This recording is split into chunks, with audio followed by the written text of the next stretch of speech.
देखिए, आज जो स्थिति में हम खड़े हैं, हमें सहारे की जरूरत है या नहीं है, अभी मैं इस बात को नहीं कह सकता हूं, क्योंकि मामला हमारे पार्लियामेंट्री बोर्ड के समक्ष पड़ा है। लेकिन इस बात के ऊपर हम चर्चा जरूर कर रहे हैं कि जो लोकसभा के नतीजे आए हैं उसके बाद हमें अपने दम पर चलना चाहिए। और कम से कम जहां तक अनिल विज की बात है, मैं तो ये चाहता हूं कि दूसरी पार्टियों के मुख्यमंत्री बनाते बनाते और सरकारें बनाते बनाते काफी समय बीत गया। इस बार प्रदेश में भारतीय जनता पार्टी की सरकार बननी चाहिए और भारतीय जनता पार्टी का मुख्यमंत्री बनना चाहिए। अंतिम फैसला ये अनिल विज की राय है। और कहिए आप, ये अंतिम फैसला तो हमारे केंद्रीय नेतृत्व ने करना है, पार्लियामेंट्री बोर्ड ने करना है, लेकिन हमने उनको अपनी राय से अवगत कराया है। नहीं, ये ओवर कॉन्फिडेंस नहीं लगता विज साहब आपको? और कहीं ये रिस्क तो नहीं हो जाएगा? देखिए, ओवर कॉन्फिडेंस नहीं लगता, ये आंकड़ों पर। विज साहब, अगर आप सही मायने में धरातल पे हम बात करें तो सच्चाई ये है कि मोदी की लहर, ठीक है, मोदी की लहर से सिर्फ हरियाणा ही नहीं पूरा देश प्रभावित हुआ, उसके रिजल्ट सबके सामने हैं। लेकिन विधानसभा के चुनाव, उसके परमिटेशन कॉम्बिनेशन, उसकी व्यवहारिकता, वो तमाम सारी चीजें अलग है। आपका अभी तक कोई नेता तय नहीं हुआ किसके नेतृत्व में आप हरियाणा का चुनाव लड़ेंगे। आपके पिछले 4 महीने में अगर देखें तो कम से कम 10 मुख्यमंत्री के दावेदार नजर आते हैं। आप अंदर का अपना देखें तो गुटबाजी बड़ी है पहले से, अनुशासनहीनता भी बड़ी है एक तरीके से, बाहर के लोग बहुत ज्यादा जुड़े हैं आप लोगों के साथ, और कहीं ना कहीं जो पुराने लोग हैं उनको लगता है कि कहीं वो ओवरटेक ना कर लें, ये भी कहीं ना कहीं समस्या आप लोगों के साथ है। और विधानसभा के अंदर आप कांग्रेस को हल्के में नहीं ले सकते, आप इनेलो को हल्के में नहीं ले सकते, तो कहीं ये ओवर कॉन्फिडेंस तो नहीं है? देखिए, ये ओवर कॉन्फिडेंस नहीं है, ये आंकड़ों पर आधारित वास्तविकता है। अगर आंकड़े इसको सपोर्ट ना कर रहे होते तो इसको ओवर कॉन्फिडेंस कहा जा सकता था, क्योंकि आंकड़े इसका समर्थन कर रहे हैं तो इसको आत्मविश्वास कहा जाता है कि ये आज वास्तविक स्थिति है, ये रियलिटी है, ये सच्चाई है आज कि आज भारतीय जनता पार्टी एक बड़ी पार्टी के रूप में उभरी है। जहां तक आप ये बात कर रहे हैं कि लोकसभा के चुनाव में नरेंद्र मोदी चेहरा थे और हरियाणा में क्या होगा, हरियाणा में भी चेहरा दिया जाएगा जब समय आएगा। अगर हमारा गठबंधन का फैसला हो जाता है उसके बाद हरियाणा में भी चेहरा दिया जाएगा। और जहां तक नरेंद्र मोदी की बात रही, नरेंद्र मोदी का अभियान अभी समाप्त नहीं हुआ है।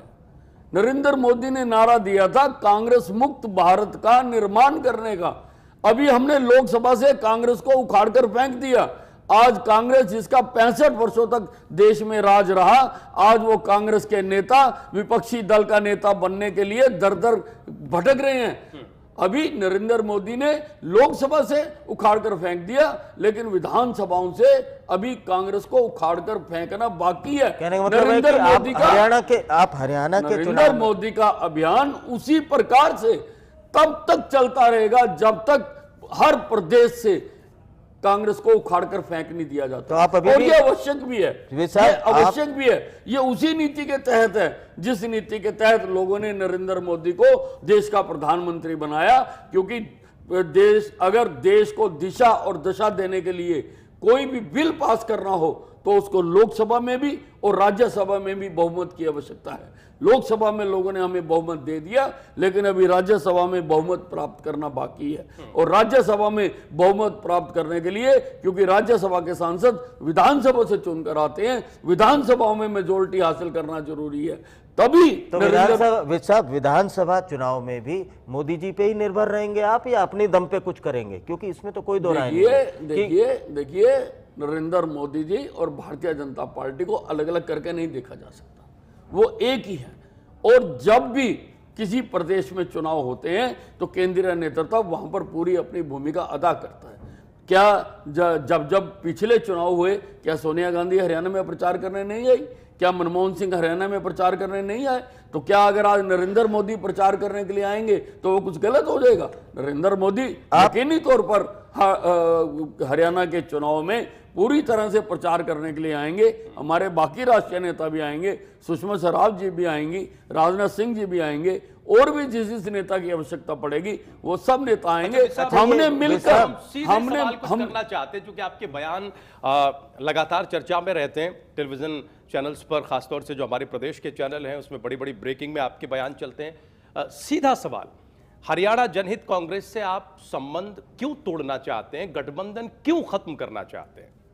देखिए, हमने उनसे गठबंधन किया था कि हम और हजका मिलकर प्रदेश से कांग्रेस को उखाड़ फेंकेंगे और प्रदेश की जनता को कांग्रेस के कुशासन से मुक्ति दिलाएंगे। ठीक है।